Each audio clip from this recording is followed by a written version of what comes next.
en Latinoamérica y Escuela de Gobierno. Les agradecería muchísimo me pudieran confirmar si se escucha para poder iniciar con la semblanza de la ponente esta tarde.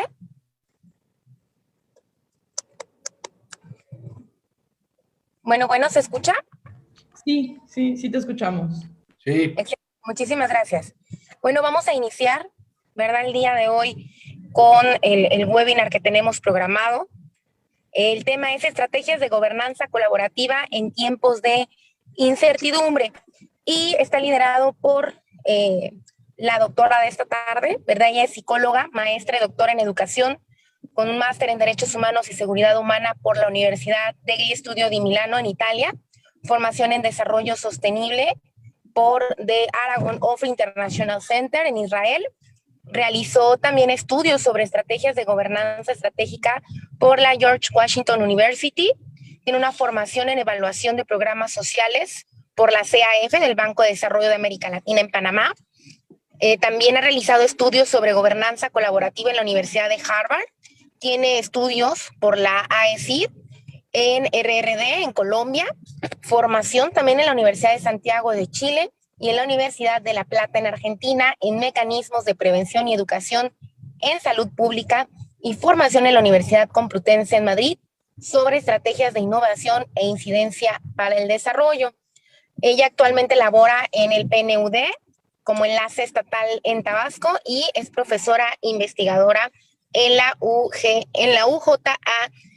Queremos dar la bienvenida, por supuesto, doctora, agradeciendo, por supuesto, a la doctora Ana que haya aceptado apoyarnos con el webinar de esta tarde para que puedan conocerla y sobre todo poder aprender de la mano de SECANI Latinoamérica y Escuela de Gobierno. Daríamos la entrada entonces para que podamos iniciar esta tarde. Sean todos bienvenidos. Muchas gracias. Buenas tardes a todos y todas. De verdad que es un gusto estar aquí. Agradezco la invitación. Una disculpa por la reprogramación que iba a hacer esta semana, pero bueno, acá estamos ya.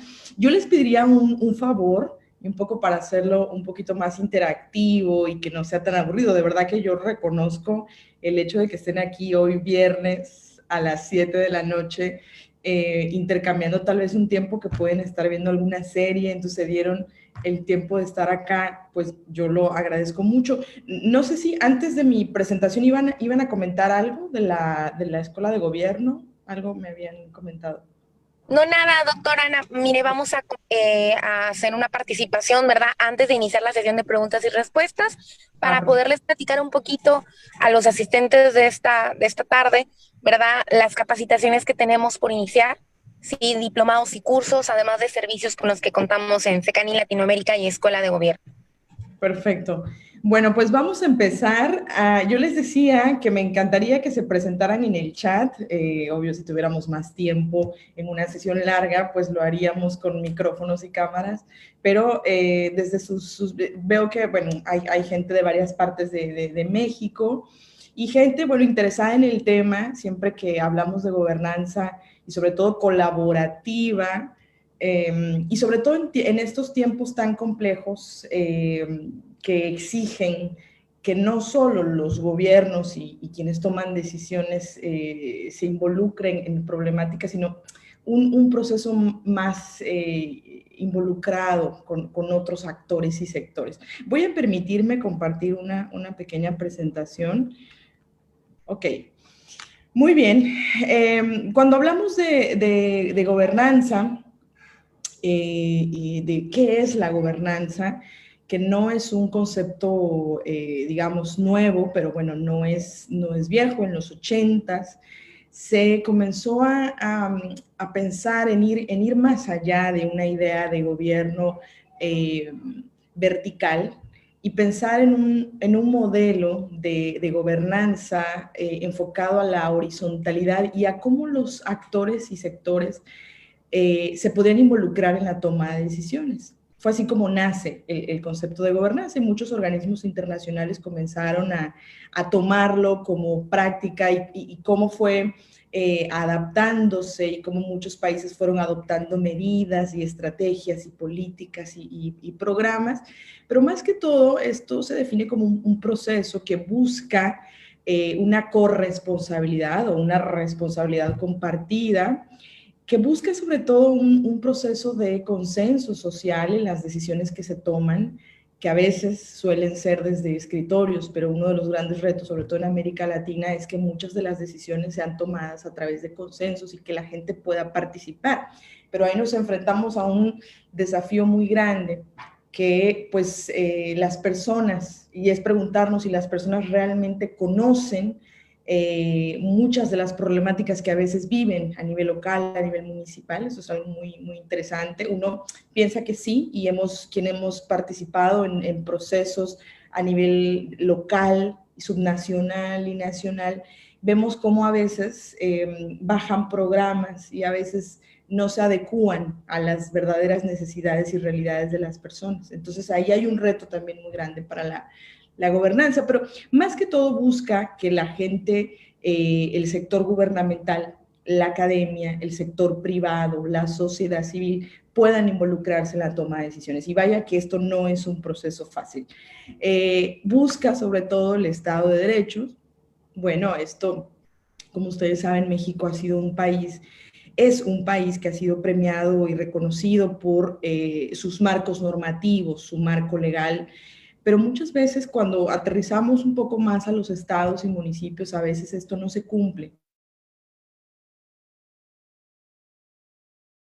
Por omisión, por corrupción, hay muchas razones, pero algo que se busca es que el Estado de Derecho sea una base fundamental para que se cumpla la gobernanza, pero también es efectiva, es eficiente, busca la integralidad de muchas visiones, es receptiva, busca que sea transparente y sobre todo responsable. Y aquí quisiera detenerme un poco a que pensemos que no hay ningún gobierno en el mundo que pueda solucionar todos los problemas del desarrollo, ¿sí? Esto es algo muy interesante porque recientemente aquí en México acabamos de vivir unas elecciones y es algo muy interesante, es desde una perspectiva social, cómo se vive el fenómeno electoral cuando las personas depositan la confianza. Esto lo vemos en muchos periodos y lo hemos visto en muchos países, cómo la gente, y Dennis Dresser lo ha mencionado mucho, ¿no? En uno de sus libros, El País de Uno, cuando dice que la gente elige a un Cid campeador, ¿sí? Elige a un líder, a una lideresa que represente sus propios intereses. Entonces, esto es algo muy interesante porque luego viene un desencanto, ¿sí? No porque no se haga lo necesario, sino porque a veces hay demasiadas expectativas. Pero hay un fenómeno también muy interesante a nivel social que las personas a veces esperan a que los gobiernos puedan solucionar todos los problemas que tienen, ¿sí? Y esto es una mentira. No hay un gobierno en el mundo que pueda solucionar la pobreza, la desigualdad, los riesgos, etcétera, que son problemas propios del desarrollo. Y entonces tenemos una pandemia que todos hemos vivido, que seguimos viviendo, que como todo desastre siempre es un punto de quiebre, ¿sí? Es un punto de, yo creo en estos hitos, en estos momentos de la historia que permiten redireccionar las miradas, los enfoques, y algo que hemos aprendido, porque yo soy muy optimista y creo siempre que toda situación difícil o todo problema siempre tiene que tener una enseñanza, tiene que hacernos despertar, tiene que hacernos cambiar. Y a mí me parece que el COVID ha dejado en el mundo una diferente forma de mirar las cosas y mirar también los problemas. Y también nos ha mostrado nuestras grandes vulnerabilidades. Si habláramos de la economía local, si habláramos del campo, si habláramos del el empleo, los derechos humanos, etcétera. O sea, la pandemia nos ha mostrado muchas de las vulnerabilidades que siempre han existido, pero sobre todo algo que nos tiene que mostrar aún más y enseñar como una lección aprendida es mirar las cosas que son esenciales. Y los gobiernos y la sociedad también deberíamos hacerlo. Esto es algo muy interesante porque a menudo las administraciones municipales o gobiernos subnacionales, nacionales, caminan sobre una inercia de ir siempre a lo urgente, y todo urge y todo es importante y hay que hacerlo rápido, pero a veces no se trabaja realmente sobre las verdaderas necesidades o los verdaderos problemas crónicos del desarrollo. Y a menudo las personas piensan que las cosas no pueden cambiar, que las cosas no pueden ser diferentes, que las cosas siempre han sido así y no tienen por... Pero un poco la invitación de hoy es que nos centremos en pensar en realidades diferentes, en mirar, por ejemplo, nuestras ciudades de otra manera, de apropiarnos de los espacios públicos y hacer propuestas, etcétera, etcétera, que luego me voy a enfocar en esa parte. Pero hablemos de estos retos y de estos desafíos antes de pasar a lo que se puede hacer, que es a esto que yo les decía, hay una incapacidad para resolver estos problemas, hay también una necesidad de innovación, de hacer, la innovación no es hacer algo nuevo, la innovación es hacer algo diferente con lo que ya existe, y esto de pronto cuesta mucho trabajo porque nos enfrentamos a los egos, ¿sí? Y a menudo se dice, bueno, es que esto lo hizo el anterior gobierno, porque esto ya no lo vamos a hacer, porque fue de esta persona. Entonces, hay cosas humanas que a veces arrastramos y que eso no permite que avancemos como sociedad o en la solución de problemas o en proyectos o en estrategias. Otra cosa también que se observa como un reto de la propia gobernanza es esta vinculación público-privada y académica. O sea, yo creo que las universidades y la universidad, cuando se conforma el concepto de la propia universidad, se creó pensando en cómo se podría generar un conocimiento que ayudara a resolver los problemas de la sociedad. Si hoy en día nos preguntamos, ¿realmente las universidades cumplen esa función de ayudar a que se resuelvan problemas del desarrollo? Bueno, tal vez habrían muchas preguntas, sí, y muchas cosas quizás queden al aire, pero es también la invitación a que otras personas u otros sectores y actores se involucren en decisiones públicas, ¿sí? Esta confianza que en México lo vemos muchísimo y bueno, en Centroamérica hay una ruptura del tejido social y las personas no confiamos, ¿sí? En los demás y a veces no confiamos en los liderazgos o siempre en estos intereses, ¿no? Esto es algo muy que dificulta un proceso de confianza y de gobernabilidad. Pues la corrupción, que en nuestro país, como ustedes saben, es a veces tan naturalizada en multinivel. Entonces, esto es parte también de los grandes desafíos que tenemos que afrontar y que resolver entre todos. Esta falta de capacidad técnica, hace algunos años, cuando trabajábamos con gobiernos municipales, una vez me tocó hablar con un alcalde que no sabía leer. Entonces, pues, ¿cómo hablarle de gobernanza, de indicadores, de presupuesto basado en resultados? ¿Cómo hablar de estas cosas si no sabe leer? ¿Sí? No es que todos no sepan leer, no, esto fue una realidad de un municipio en una región del país, pero puede que como ese ejemplo quizás hayan muchos, ¿sí? Hay que invertir mucho en la capacidad técnica, las personas se tienen que preparar para ocupar los lugares en los que están, no solo desde un punto de vista gubernamental, desde cualquier perspectiva, desde la docencia, desde un ingeniero civil, un arquitecto, etcétera, etcétera. Entonces, ahí hay que hacer una fuerte inversión. Durante muchos años nos hemos olvidado de la capacidad humana y se ha invertido en infraestructura, se invierte mucho en otras cosas, pero se ha descuidado mucho el tema de la capacidad y de las personas. Y hay una alta demanda social, ¿sí? Quienes han hablado y han trabajado con alcaldes y alcaldesas, no me dejarán mentir, ellos se enfrentan todos los días a la altísima demanda social. O sea, las personas quieren que les resuelvan todos sus problemas y bueno, y no hay dinero que alcance. Y encima se enfrentan a un déficit en el presupuesto, a un endeudamiento y sobre todo pues, a todos los problemas que tienen en una administración pública con sus capacidades humanas y financieras limitadas. Y esto es algo muy interesante. Yo siempre he visto mucho cuando se dan los procesos de las campañas políticas, hay un despliegue de recursos y hay como una movilización social muy interesante.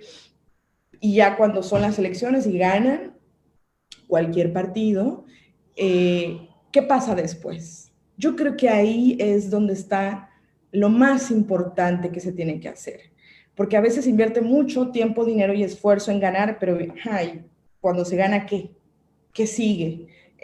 Hace algunos años la George Washington University le hizo una investigación y les preguntó ¿y qué hacer? Y habían muchas incertidumbres, es decir, a veces se busca el poder, pero a veces no se sabe para qué. ¿Sí? Eso es una pregunta que siempre tiene, ¿para qué? ¿Para qué gobernar? ¿Qué se va a hacer con la gobernanza? ¿Qué políticas públicas?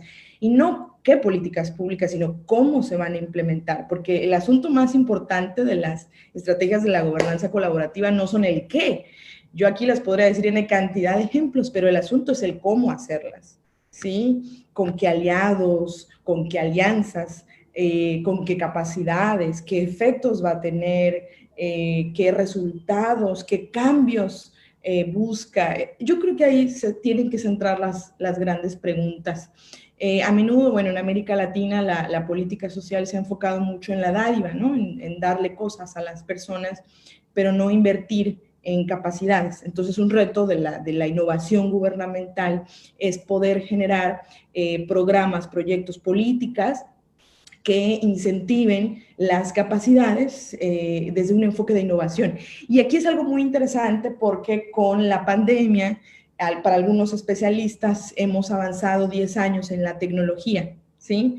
Esto significa que todo lo que estamos viviendo hoy iba a suceder dentro de los próximos 10 años.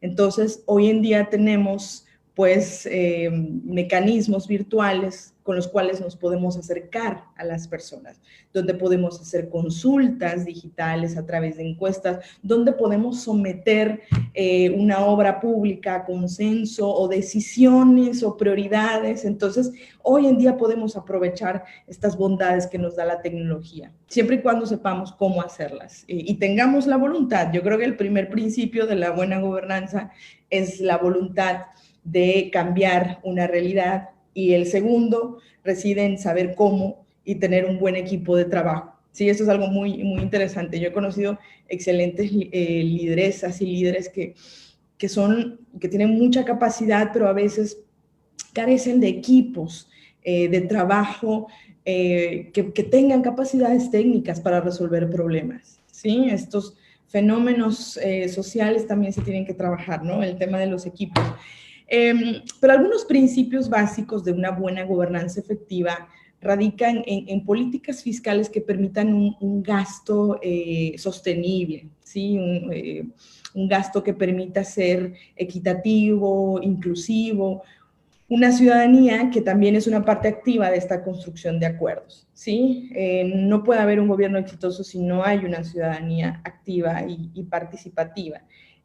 Por eso tenemos que invertir mucho en la capacitación y sobre todo en el rol que tienen las organizaciones civiles. A mí me parece fundamental que las organizaciones civiles puedan innovar, proponer, gestionar, capacitar, acompañar, asesorar. Tienen un peso, un papel muy importante que a veces solo no se creen el papel que tienen, ¿sí? Y bueno, es algo que hay que avanzar mucho en México. En la transparencia y rendición de cuentas, esto es algo muy importante como estrategia de gobernanza, en cómo logramos que nuestras administraciones municipales, y bueno, no solo en la parte gubernamental, sino en todas, cómo hacemos mayor transparencia, rendición de cuentas en todas las cosas que hacemos, ¿sí? Es algo muy importante. En cómo también vamos eliminando el uso de la violencia como mecanismo de negociación entre actores políticos sociales, en la ley y el acceso a la justicia para la ciudadanía, que pues a donde miremos hay tanto que hacer, ¿no? Entonces, el tema de justicia es un elemento muy importante en la gobernanza, en cómo se transforman capacidades desde esta práctica de innovación, cómo se reconstruye la confianza y cómo hay mucha mayor equidad y es sostenible. Y aquí quisiera detenerme en esto que yo les decía. Hay una demanda, hay una competencia, ¿sí? Hay un deber ser, ¿sí? Hay una demanda social que te exige en ese proceso de gobernanza y hay un proyecto, ¿sí? Hay un proyecto político, hay una necesidad de establecer prioridades, ¿sí? Cuando un gobierno no establece prioridades y quiere hacer todo, el todo es igual a la nada. Entonces, muchas veces se pierden muchos esfuerzos y muchas estrategias quedan pues sin ningún impacto, sin ningún resultado efectivo, medible y sobre todo alcanzable. Hay algunos elementos también interesantes que tomar en cuenta cuando hablamos de estas estrategias colaborativas de gobernanza en estos tiempos de incertidumbre. Incertidumbre en muchos temas, ¿sí? En el tema económico, social, educativo, y al mismo tiempo son oportunidades. Como ustedes saben, las estadísticas nos han mostrado, el tema del desempleo es un grave problema en el mundo. Se estima que para el 2050 una gran cantidad de empleos desaparezcan por la digitalización. Y esto supone que los seres humanos podamos generar diferentes capacidades de innovación y sobre todo de interlocución y de conocer de otros temas además de los que nos formamos y de trabajar con otros actores y sectores. Hoy en día las mejores universidades del mundo están trabajando a través de proyectos innovadores multidisciplinarios, porque es una mentira creer que un problema se va a solucionar con una sola disciplina. Hoy en día los grandes problemas del desarrollo necesitan diferentes ópticas y miradas y conocimientos. Entonces, si esta idea la llevamos en ámbitos locales, es lo mismo. O sea, si queremos solucionar problemas del desarrollo local, municipal, comunitario, necesitamos diferentes perspectivas de muchos temas. Inclusive los grandes líderes, los tomadores de decisión, se han caracterizado por tener en sus equipos de trabajo diferentes perfiles y cada perfil siempre aporta diferentes tipos de conocimiento. Otra cosa muy importante que hay que tomar en cuenta es cómo también estos debates, ¿sí? Se hacen mucho más incluyentes, participativos y también realistas, el tener metas, el tener una estructura definida desde un marco lógico, de una teoría del cambio, que esto a menudo cuando hablamos con algunos tomadores de decisión, se dice que no tenemos tiempo para planear, no tenemos tiempo para hacer indicadores, pero los 3 años que duran las administraciones municipales se van tan rápido que a veces por no hacer una planeación prospectiva se pierde el tiempo, el dinero y el esfuerzo. ¿Y qué queda? A veces más endeudamiento, resentimiento social de las personas, mayores problemas, porque algo que hemos perdido y que es también parte de lo que tenemos que recuperar es el espíritu del servicio en vez del espíritu de lucro, ¿sí? A menudo las personas llegan a esos espacios un poco más por el lucro de enriquecimiento personal y no en el servicio y en la voluntad de cambiar una realidad. Entonces, yo creo que esto es lo que debería permear en muchas personas, en todos y todas, no solo quienes ocupan espacios de decisión, sino pues toda la ciudadanía en general. Bueno, esto ya lo comenté. Hay unas estrategias que son transversales de la propia gobernanza colaborativa, que es esto que yo les he venido diciendo con un marco referencial desde donde siempre se parte, pero ahí viene un proceso de planificación y toma de decisiones. Y esto es algo muy interesante porque cuando se planifica, ¿con base en qué se planifica? Por un lado tenemos datos duros, tenemos diagnósticos situacionales, los foros de consulta ciudadana, pero a menudo, bueno, a veces, ¿cuáles son las decisiones que imperan para generar un proyecto, un programa, una política? Muchas veces, aquellos temas que llegan a las decisiones son aquellos temas donde más personas han estado involucradas, donde hay mayores voces, donde la prensa también juega un papel importante, pero sobre todo donde permea el interés social. Entonces, por eso, una mirada de la gobernanza es conocer cuáles son las percepciones, cuáles son las perspectivas de las personas, y con base en eso, eso tiene que ver también con mucha comunicación política, en cómo generar estos esfuerzos y estas estrategias que puedan aterrizar de forma clara y contundente para resolver los problemas del desarrollo.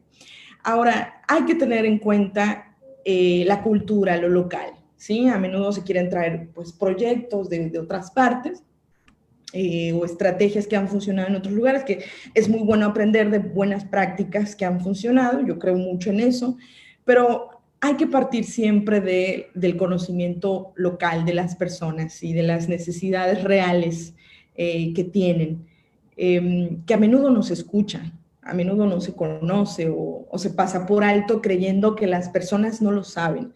Pero a veces uno se sorprende cuando generamos procesos de consulta, de participación, donde se hacen diagnósticos, análisis de riesgo local, donde es impresionante el conocimiento que tienen las personas.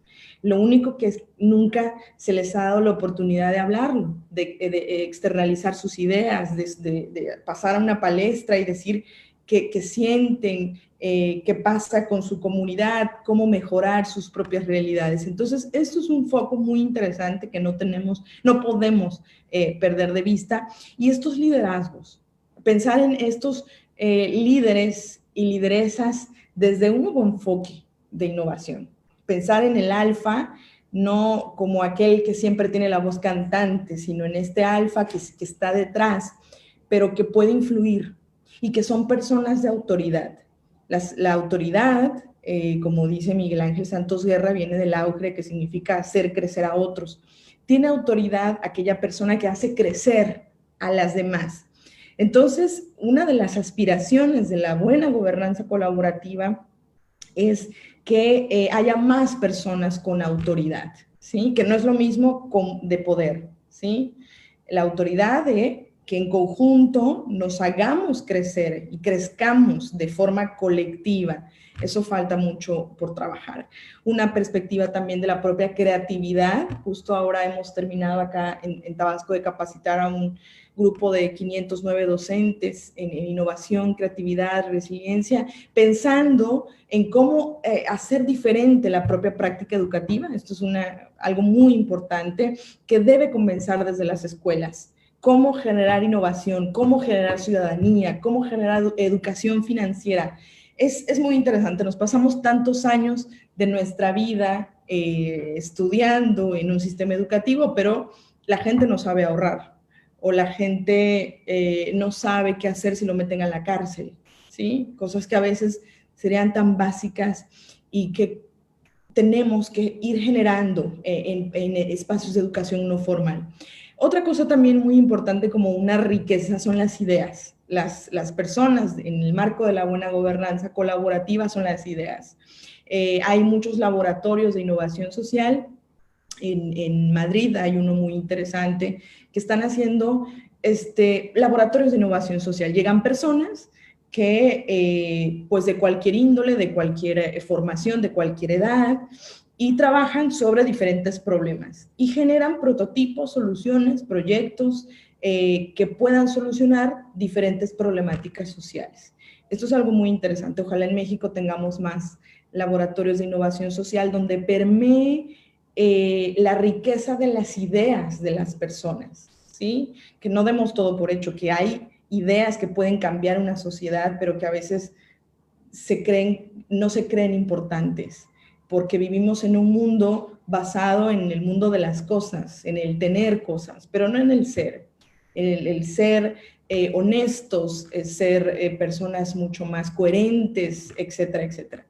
Bien, y en las herramientas técnicas, en metodologías, en planificar, en estos bancos de buenas prácticas, que son herramientas muy importantes que hay que tener en cuenta y sobre todo medirlo. Algo que no se mide, pues, ¿cómo sabemos si avanzamos? Es muy interesante. Yo he hablado con algunos líderes y algo que siempre dicen es, estamos avanzando, estamos haciendo, y sí, yo no dudo que se hagan muchas cosas, por supuesto, se hacen muchas cosas. El asunto es que mucho de lo que se hace de pronto resulta insuficiente porque se hace desde una sola cancha y una buena gobernanza exige, necesita que estas cosas buenas que se hacen se hagan desde diferentes perspectivas para que no solo dependa desde una visión de gobierno, sino cuando la gente se apropia de los temas, cuando la gente se apropia de un problema social y lo hace suyo y además se involucra en la solución del problema, ahí puede haber un cambio.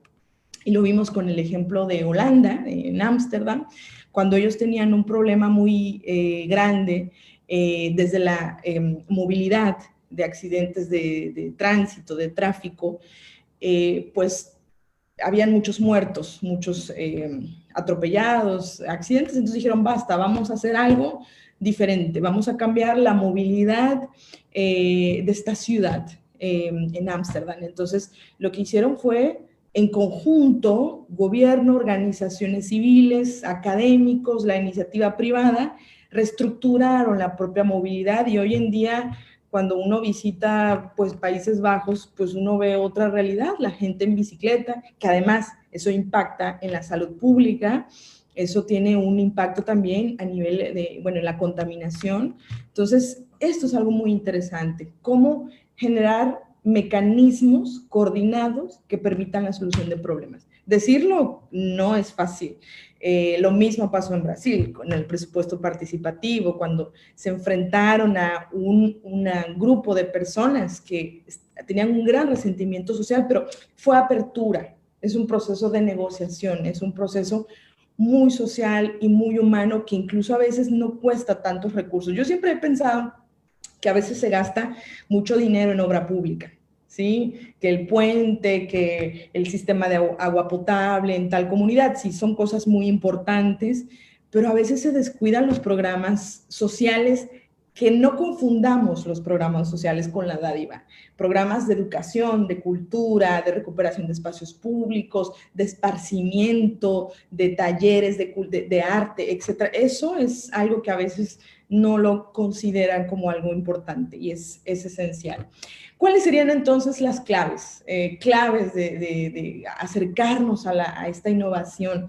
Pues esta apertura, un gobierno abierto, estas alianzas intersectoriales, que es dejar los egos y mirarnos como colaboradores para la solución de un problema, no como una competencia, ¿sí? A menudo eso es algo muy interesante porque se ven a las personas como competencias, ¿sí? De cuando uno está de cerca en gobiernos, hay un tema ahí de poderes, de egos, entonces no hay ninguna competencia.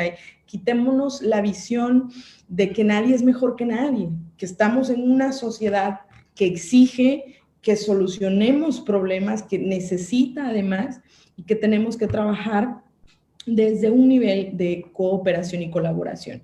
Otra cosa muy importante es reingeniería en procesos, ¿sí? A menudo, me duele decirlo, pero a veces vemos en muchas administraciones municipales gente que, perdón, pero de pronto solo calienta una silla, ¿sí? No se hace mucho. Entonces, ¿cómo ir pensando en las capacidades, en las personas, en movilizar estos esfuerzos, en anticipar los riesgos, que pues tiene que ver con trabajar para disminuir vulnerabilidades, en la escucha siempre activa? Si un gobierno no escucha a las personas, pues jamás va a solucionar problemas efectivos. En cómo se evalúan, ¿sí? Al final de cada periodo, a mí me parece muy interesante cuando leo los informes de gobierno trianuales o sexenales. Debería ser una evaluación de los programas y políticas públicas. Y a menudo lo único que vemos son las fotos de los alcaldes y alcaldesas dando cosas, ¿sí? Eso no es una evaluación. Eso, pues, alimenta la egoteca de los líderes o lideresas. Pero, ¿por qué? ¿Qué pasa? Si nadie alza la vara, si no hay ciudadanos, si no hay organizaciones que digan, a ver, necesitamos un informe de resultados de tal programa, cuál fue el impacto de este presupuesto que se asignó del ramo 28, del ramo 30, sí, porque no hay ciudadanas y ciudadanos que se involucren, que pregunten, que el cuestionamiento es sano, ¿sí? A veces a la gente que preguntan la tachan de mala, ¿no? Cuando en realidad es lo más sano. La gente que más pregunta es la gente más sabia. Pero no tenemos mucha cultura ciudadana de involucrarnos en estos temas. Y sobre todo la comunicación política es esencial. A mí algo que me dio mucha, no sé, ahora que fueron las elecciones, yo veía en las calles pues a los líderes, a los liderazgos, con promoción en papel. Y yo decía, ¿cómo un tríptico en 2021, cuando la gran cantidad de votantes está viendo sus redes sociales en este momento, por qué no generar campañas digitales, virtuales? Y ahorrarían muchísimo dinero y no contaminarían tanto las calles, ¿sí? Pero bueno, para lograr esto se necesita mucha mayor capacitación técnica en comunicación digital. Bien, para ir cerrando, no sé cuánto tiempo me queda, tampoco quiero alargarme mucho, sin querer ya han pasado 40 minutos, no los he sentido, perdón si ya los dormí o los aburrí, pero apostarle a esta andragogía, ¿sí? Que es la educación de adultos en estos temas, más involucramiento en estos temas, en cómo codiseñamos a través de laboratorios de innovación social propuestas, estrategias. Y a menudo mucha gente dice, ¿y qué voy a ganar? ¿Sí? ¿Qué gano involucrándome en el tema de género, de violencia de género? ¿Qué gano involucrándome en el tema de productivo? ¿Qué gano con eso? Pero yo siempre he pensado que tenemos que mirar a futuro, ¿sí? Tenemos que mirar más allá de los 3 años o los 6 años, porque nosotros viviremos en nuestras ciudades y nuestros hijos o familiares o descendencia seguirá cohabitando en un territorio que tiene que reducir vulnerabilidades y que tiene que pensar de forma distinta para cambiar la propia realidad. Ninguna realidad cambia si en la mente de las personas no cambia esa realidad. Y así, solo así, podríamos trabajar de forma más horizontal y derribar estructuras rígidas que a veces parecen pues incambiables. Bien, bueno, pues yo hasta ahí la dejaría.